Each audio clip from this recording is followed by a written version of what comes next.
কার plan কার পরিকল্পনা মোতাবেক election commission কাজ করছে এটা জনগণের সামনে স্পষ্ট হচ্ছে।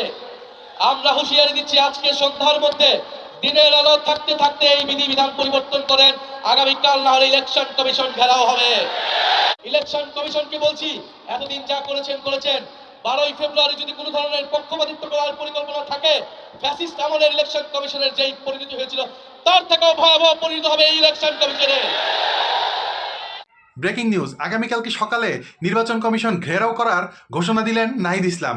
কিছুক্ষণ আগে 11 দলীয় ঐক্যজোটের একটি মহাসমাবেশ থেকে তিনি এই ঘোষণা দেন। তিনি বলেন, নির্বাচন কমিশন একের পর এক পক্ষপাতিত্বমূলক নিয়ম ঘোষণা করছে, গণমাধ্যমের মুখ চেপে ধরার চেষ্টা করছে নির্বাচন কমিশন, যেটা কোনোভাবেই কাম্য নয়।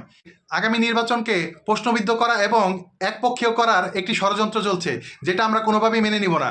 আমরা এতদিন চুপ ছিলাম, এখন আমরা আর চুপ থাকবো না।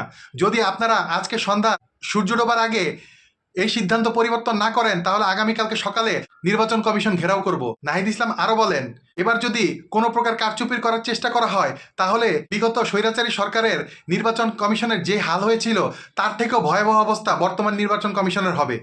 তার মানে বোঝা যাচ্ছে নির্বাচনের মাঠ পুরোপুরি গরম হয়ে গিয়েছে এবং আগামী নির্বাচন সুষ্ঠুভাবে হবে কিনা তা নিয়ে এখন সংশয় দেখা দিয়েছে।